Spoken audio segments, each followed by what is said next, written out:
Bienvenue à bord du vaisseau Hypersensas. Bonjour et bienvenue dans Le Défaussé, votre émission hebdomadaire sur les jeux de société. Moi c'est Alex et comme d'habitude je suis accompagnée de Zéphiriel. Hello Zéphiriel. Bonjour Alex. Mais aujourd'hui on a aussi Sam. Salut Sam. Salut. Aujourd'hui les gars, je vais pas trouver d'intro donc je vais juste vous parler. Aujourd'hui je vais vous parler de Damio.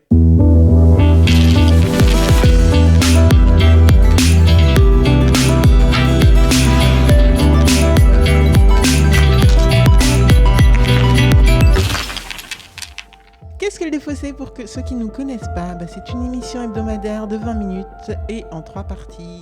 La première partie, je vais vous expliquer Damio, comment j'ai connu et vous parler du gameplay. Je compte sur Zéphiriel et Sam pour me poser plein de questions pour essayer de comprendre le mieux, de vous faire comprendre le mieux possible ce jeu. Ensuite, vous aurez le droit à nos meilleurs extraits de parties parce qu'on va jouer à micro ouvert et on va vous donner les meilleurs extraits. Et ensuite, on va revenir pour faire un débrief à chaud. Plus ou moins à chaud parce que je connais le jeu. Et par contre, ça sera à chaud pour Sam et Zéphiriel. Est-ce que vous êtes prêts ? Carrément. Ok, alors il va falloir se mettre en condition, les gars. Parce que là, Damio, le contexte, c'est que nous sommes après la fin des temps des hommes. Ok ? Ah ouais. Ah, moi je ne pas du tout à ça déjà. Et le peu de survivants qui restent vivent dans un archipel qu'on appelle l'archipel des 6. Et ils vivent selon une réinterprétation absurde du monde, mais surtout du Bushido.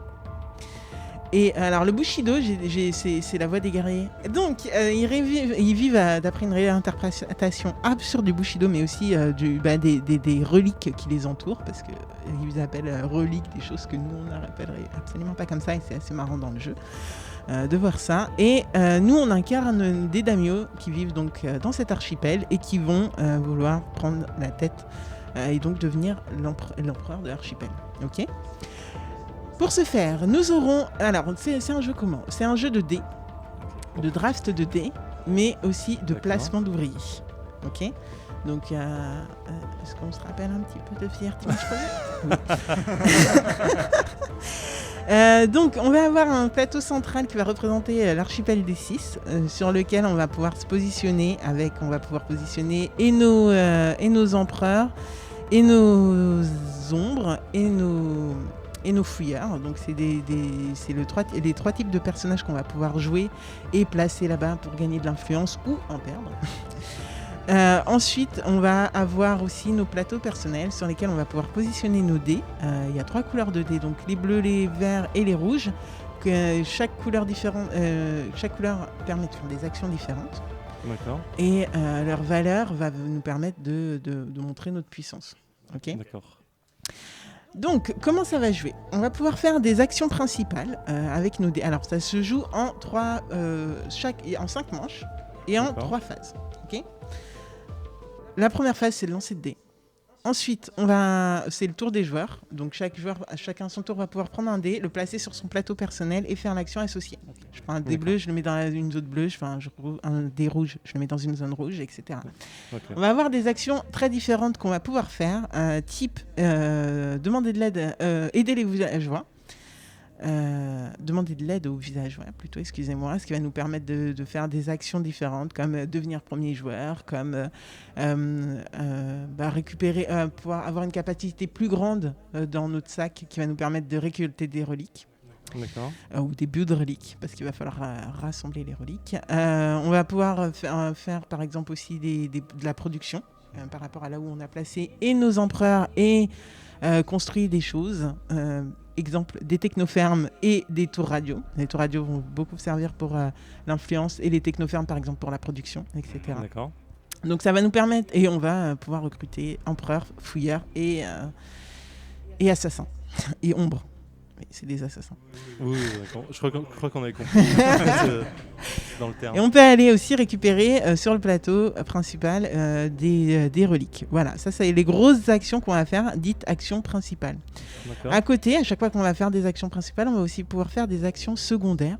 On le fait dans l'ordre qu'on veut, mais on est obligé de finir l'action qu'on est en train de faire avant d'enchaîner avec une autre. On ne peut pas couper avec une action secondaire qui nous aide bien à compléter notre action principale. Voilà. Ok. Et donc, comme action secondaire, on va pouvoir jouer des cartes, par exemple. Alors, les cartes, on peut les utiliser de manière différente. Par exemple, pour changer des faces de dés, ce qui est assez cool, de +1 ou -1. Ou jouer les pouvoirs qu'il y a sur les cartes. Et donc, les pouvoirs sur les cartes, ça va nous permettre de faire soit des actions autres secondaires, soit ça va nous permettre, par exemple, de recruter des actions dites principales, mais qu'on n'a pas forcément sur le moment. Ok ? Comment se termine le jeu ? Tout simplement à la fin des 5 manches.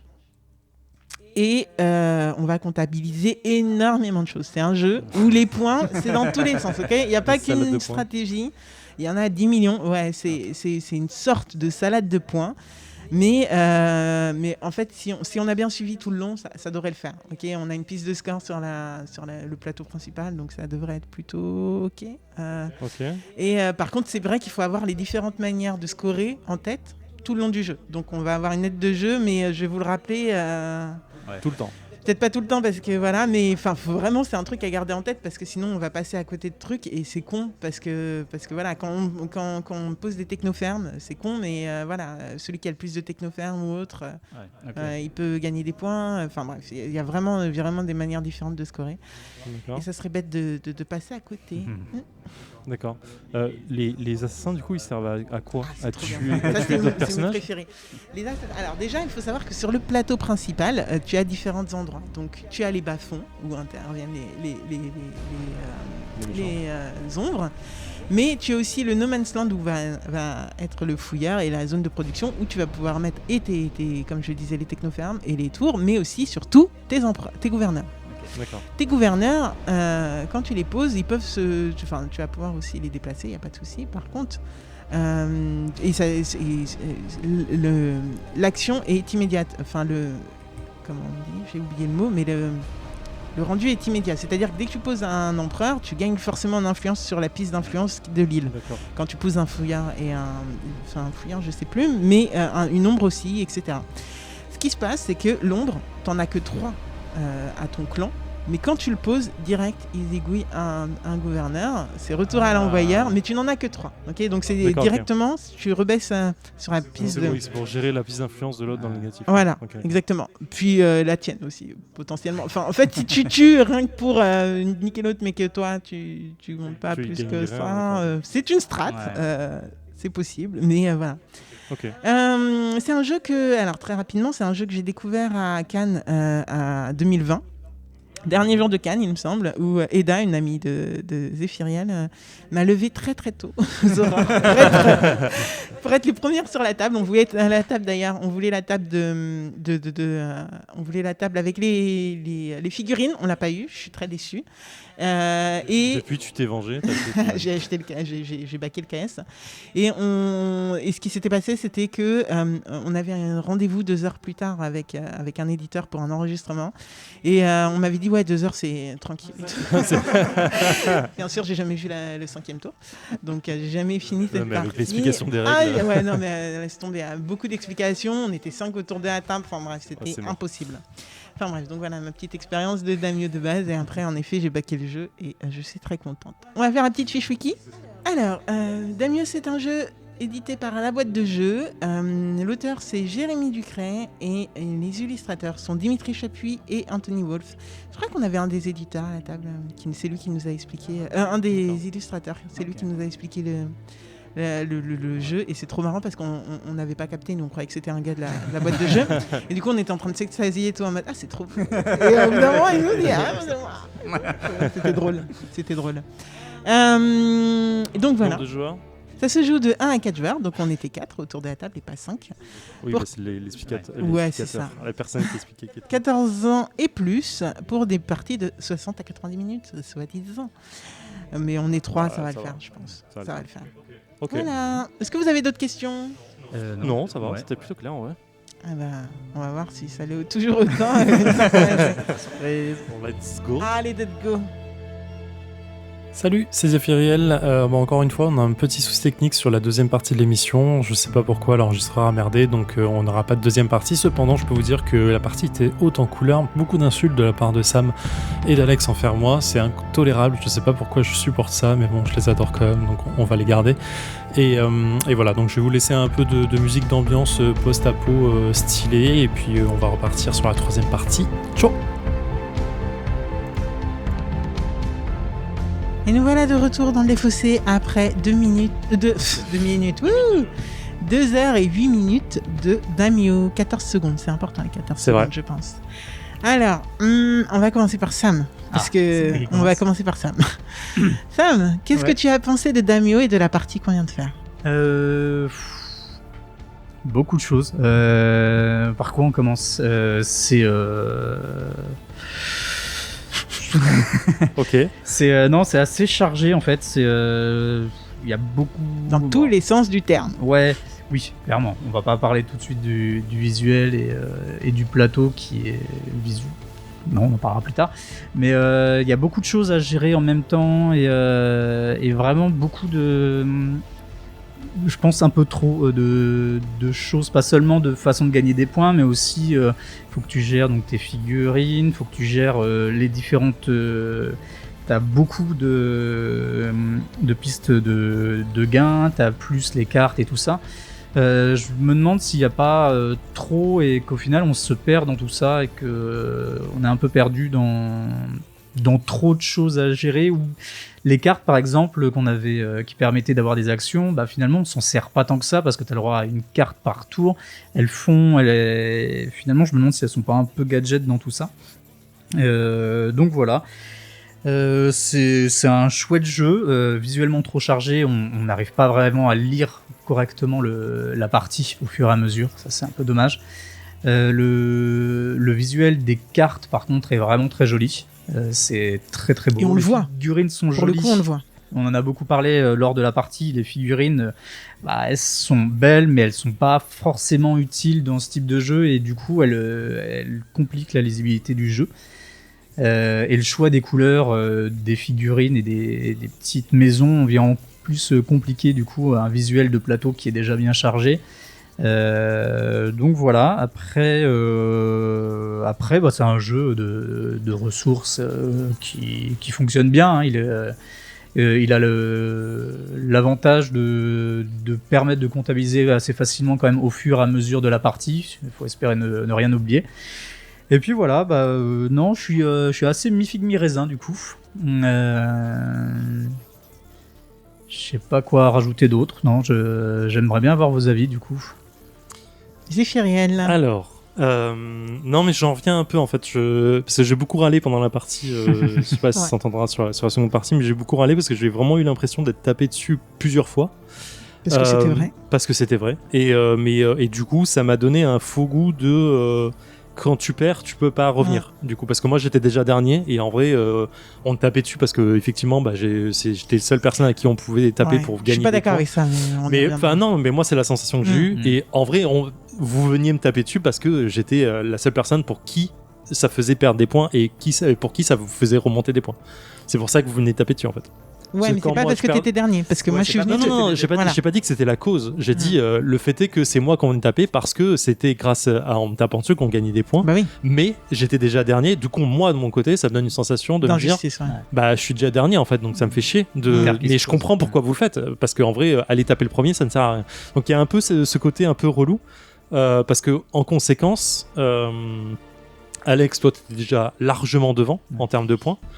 Sur les points visibles. Alors sur les points visibles, oui. Non, mais en fait, il y a que ça sur lequel tu te fixes. Au départ. Et en vrai, c'était la bonne tangente parce que t'as été devant toute la partie. J'ai été devant en termes de points toute la partie, mais pas du tout en termes d'autres, parce que vous enfin, en fait, c'est vrai que quand tu connais le jeu, autre que les points. Si, t'as quand même pas mal. Vous avez été en avance sur moi sur les constructions. Enfin, toi, en tout cas, au début, t'étais en avance sur les constructions, ce qui fait gagner des points. Donc, clairement, moi, je voyais que t'étais devant sur ça. Direct, vous avez foncé sur ces putains de reliques. Ouais. Et je savais que vous gagnez, que c'était grave facile de gagner des points, mais vous êtes calmé très vite, donc moi je me suis pas trop fait chier après avec ça, mais Et pareil, en fait, il y a plein de trucs où je vous voyais devant. Donc oui, moi, je prends de l'avance parce que je suis un peu partout dès le départ et que vous n'avez pas forcément capté comment, au tout premier tour, ça va se comptabiliser à chaque tour, etc. On est d'accord ? Mais en soi, ça se joue. Après, ça a été le cas tout du long. Mais en fait, je reviens sur deux trucs. Effectivement, les reliques, oui, si tu fais que ça de la partie, je pense que tu gagnes beaucoup. Tu peux gagner, je crois, 23 points ou un truc comme ça. 33 au total. Hein 33 points. 33 points au total, d'accord. On est arrivé à 70 points max. Donc en vrai, ça reste intéressant, c'est la moitié du truc. Mais je pense que tu te fatigues beaucoup à faire ça dans le jeu. Pour pas gagner, parce que tu fais comme de l'influence, parce que les actions du jeu font que tu fais comme de l'influence. Mais là où je suis pas d'accord, c'est que l'influence, ça reste, à mon sens, plus de 50% des points que tu fais dans la partie, puisque c'est ce que tu fais en fait à chaque fin de tour de jeu. T'as 5 manches, c'est ce que tu fais tout le temps en fait. Donc je vais pas refaire le calcul là, mais grosso modo, c'est ce qui te donne le plus de points dans la partie. Après, les technofermes, le truc machin, oui, t'en as aussi, je dis pas, mais ça, c'est le moindre calcul, parce qu'à la fin, tu sais que tout le monde va poser 3 voire 4 technofermes. Donc quoi qu'il arrive, ça va niveler ton score là-dessus. Mais c'est un calcul, hein, genre, encore une fois, je le dis de tête, je l'ai pas calculé. Mais moi, ce qui me donne la sensation, c'est juste de me dire, j'étais dernier à un moment en termes de points purs, t'étais devant, on venait taper le dernier pour essayer de rattraper le premier, ce qui moi me donne une sensation de frustration. Après, je dis pas que c'est toutes les parties comme ça, moi, ça m'a donné ça. Le fait est que j'arrive deuxième à la fin, difficilement, mais j'y arrive quand même, ce qui me fait pas gagner la partie, quoi qu'il arrive. Mais visuellement, il est très joli. Les cartes sont superbes, le plateau est fouillis mais quand même bien. Il a des détails si on s'attarde dessus, voilà. c'est assez ouf. Il est bien détaillé, il est beau, mais c'est ultra chargé. Clairement, la lecture, au bout d'un moment, elle est un peu dure. C'est un peu dommage, mais ça le rend très beau. Les figurines, c'est mon avis là-dessus. Je pense qu'elles servent à rien, mais clairement, ça rajoute un petit plus visuel au début, mais après, tu les vois plus. Et je pense que ça rend difficile un peu la lecture au bout d'un moment du plateau parce que ça cache quand même des informations. Mais c'est vraiment du détail. Après, putain, il y a quand même un bon fond sur le jeu, quoi. T'as quand même plein de choses à faire. Et ça, c'est super agréable. T'es pas bloqué. À chaque tour, tu sais ce que tu vas faire. Tu sais ce que tu peux faire. Quelqu'un a pris ton dé, c'est pas grave, j'ai autre chose à faire. Il y a beaucoup d'actions. Tu peux t'y retrouver. En fait, t'as cette sensation de frustration de dire 5 manches, c'est un peu 5 tours à 3 actions. 5 manches à 3 actions par tour. Principal. Ouais, voilà. Et en fait, à chaque tour de jeu, t'as envie de faire plus, mais t'es frustré de dire je peux pas. Ok, d'accord, c'est pas grave, calmons-nous. Et en vrai, donc c'est ce qui me donne quand même une sensation de dire j'ai envie de rejouer, j'ai envie de rejouer. C'est un jeu où tu dois faire, à mon sens, quand même pas mal la police en disant ok, attention, cette personne commence à se détacher. Je vais pas la laisser partir, quoi. Donc, ça dépend sur quoi on part, mais ouais. Mais effectivement, ouais. Donc il y a quand même plein de choses. Il y a plein de choses pour faire des points à la fin. J'ai l'impression que c'est un rattrapage de merde, il faut quand même redonner un peu de comptabilité de points à la fin pour toute ta construction de jeu. Un rattrapage dans le sens, en fait, faut le voir venir. Faut vraiment se dire, ok, je vais aller vers. En fait, ça te force à construire plein de choses à la fois. C'est ça que je veux dire. Et voilà. Quoi dire aller là où les autres sont pas pour te détacher complètement. Ouais, clairement. Ouais. Mais même là, un petit peu ce qui s'est passé sur les reliques, quand je vous ai vu partir premier tour sur les reliques, je me suis forcé à faire les reliques alors que j'avais un clan, mais les reliques, rien à faire, quoi. Moi, je me déplaçais avec mes gouverneurs et je déplaçais aussi mes buildings, ne me demandez pas comment. Et du coup, c'était pas du tout ma manière de jouer, quoi. J'en avais rien à faire, moi, des trucs. Donc c'est vrai que moi, ça m'a obligé. Dès que je vous ai vu partir dessus, je me suis dit, je peux pas laisser 33 points, quoi. Il faut absolument qu'on soit. 5 reliques, c'est chaud. Hein. Franchement. C'était 7. C'est 7. Non, 5 reliques pour Aborto. 7 6. Et 5, c'était l'objectif. C'est comme 5, c'est l'objectif. 6, c'est chaud, hein, quand même, putain. Mais en vrai, pour les reliques, en vrai, moi je suis parti dessus au début parce que j'ai eu la possibilité d'en avoir 4 tour 1 en fait. Donc je me suis dit, ok, go, quoi.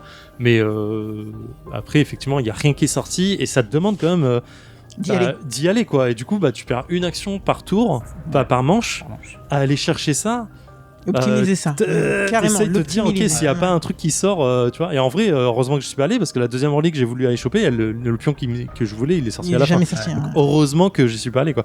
Mais bien, très bon jeu. Je pense que c'est un bon jeu. Maintenant que je comprends comment il fonctionne, ouais. Mais en fait, ce qui est dommage sur ce genre de jeu, c'est que ça te demande de l'investissement, quoi. De l'investissement de temps. Ouais. Parce que là, on est à 2 heures, plus de 2 heures passées. je pense qu'après ça se joue quand même plus vite, mais ça a quand même 2 heures passées. On a été plutôt disciplinés en plus. Ouais, en plus on a dit ça assez rapide, donc je pense que tu peux tomber à 1h30 à 3 jours, ça donne une bonne demi-heure par joueur. Mais bon, ça te demande quand même du temps et de l'investissement pour un jeu qui est gros, mais finalement pas si gros que ça. Tu vois, je sais pas comment expliquer ça. En fait, c'est parce que c'est simple. Toutes les mécaniques, elles sont très simples, bien sûr. C'est pas un truc qui te fait chauffer le cerveau, quoi. C'est pas du draft de cartes où tu dois tout optimiser, voir qu'est-ce qui va compoter. C'est pas terraforming où vraiment tu prends des cartes, il faut savoir si tu vas les jouer, non et tout. Non, là c'est du draft de dés. Tu sais que les dés, tu vas les jouer d'un seul coup et tu sais comment tu vas les jouer. Il y a 2 manières, la couleur et la somme. Ouais, clairement, ouais.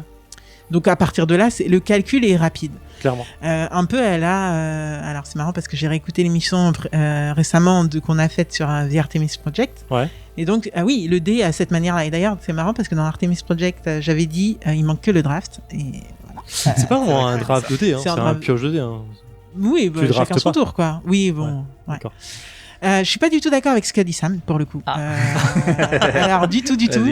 Quand Sam dit qu'il y a trop de choses à faire, en fait moi ça m'a justement et que du coup on se disperse, mais en fait pour moi c'est autant d'opportunités d'augmenter et de faire des choses différemment et d'aller chercher les points de manière différente par rapport aux autres. Et ça m'a rappelé du coup plutôt un Gugong ou un Artemis Project en fait. Tu vas là où tu peux et là en effet là la partie qu'on a faite on s'est vraiment Enfin, vraiment, on s'est diversifié, donc on a fait pas mal de trucs à droite, à gauche, il y a eu la police, etc. On est d'accord. Mais, moi, les parties précédentes que j'ai pu faire, genre, à un moment, j'étais solo sur mes petites reliques. Je m'étais fait un 25 points. Pas le 33. Je sais pas comment on peut le faire, ce putain de 33. Mais, je suis très vulgaire pendant cette émission, je suis désolée. Mais en vrai, en fait, ça dépend vraiment de ce que tu fais. Et moi, il y a des fois où je fais aucune radio. Enfin, tu vois, c'est... Vraiment, pour le coup, je trouve que c'est un jeu, il a une rejouabilité par rapport au clan que tu as et par rapport aux cartes qui sortent. Parce que la rivière de cartes, mine de rien, en fait, elle te donne des axes de jeu, hein, clairement, ce que tu vas essayer de récupérer dans ton jeu. Et moi, franchement, à un moment, j'avais joué qu'avec mes cartes, que j'essayais de faire ressortir. J'en défaussais plein pour faire ressortir exactement ce que je voulais, et ça combotait.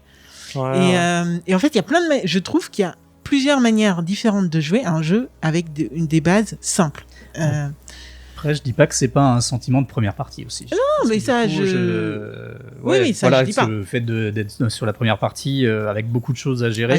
Oui. Tu pars un peu dans tous les sens au début et du coup, tu t'y perds finalement. Et, pour pouvoir un peu découvrir comment fonctionne chaque moi je fais jamais ça vraiment, je me focus à chaque fois. Non, c'est pas forcément malin, tu vois, mais en plus ça peut te faire perdre très bêtement, hein, parce que c'est pas la manière de jouer. Non. Donc c'est aussi cool ce que tu fais, mais du coup je trouve pas que ce soit une faiblesse du jeu d'avoir autant de possibilités, au contraire. C'est enrichissant pour la rejouabilité. Et pour ta manière, pour optimiser, pour avoir juste une manière de te diriger. Ce que je kiffe aussi, c'est les différents clans qui ont vraiment rien à... Enfin, c'est pas la même manière, en tout cas, d'orientation dès le départ. Ça te guide vers... pour le pouvoir de clan. Les pouvoirs de clan et même les cartes que tu peux avoir du mal à déclencher quand même, mais ça te donne quand même en disant... Oui, c'est vrai qu'au début, on avait des gros dés qui sortaient assez...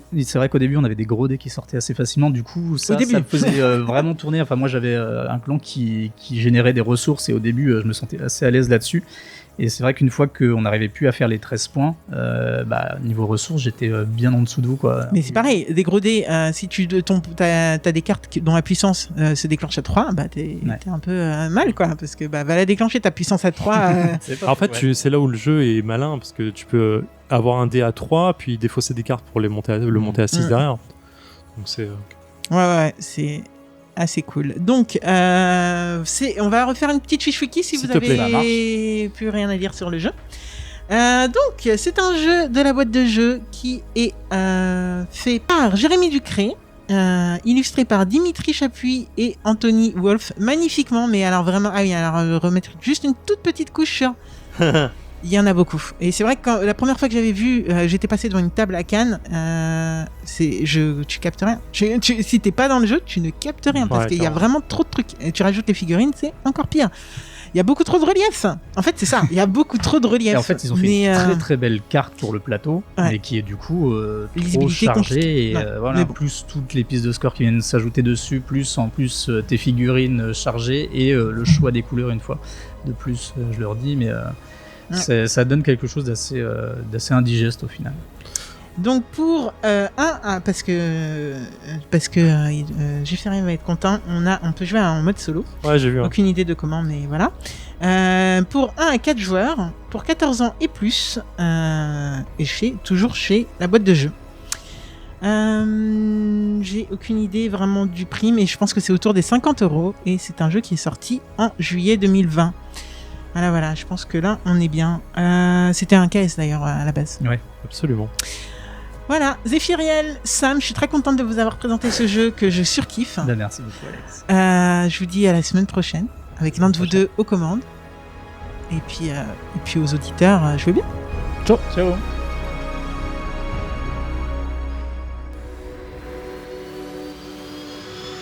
Fin de transmission.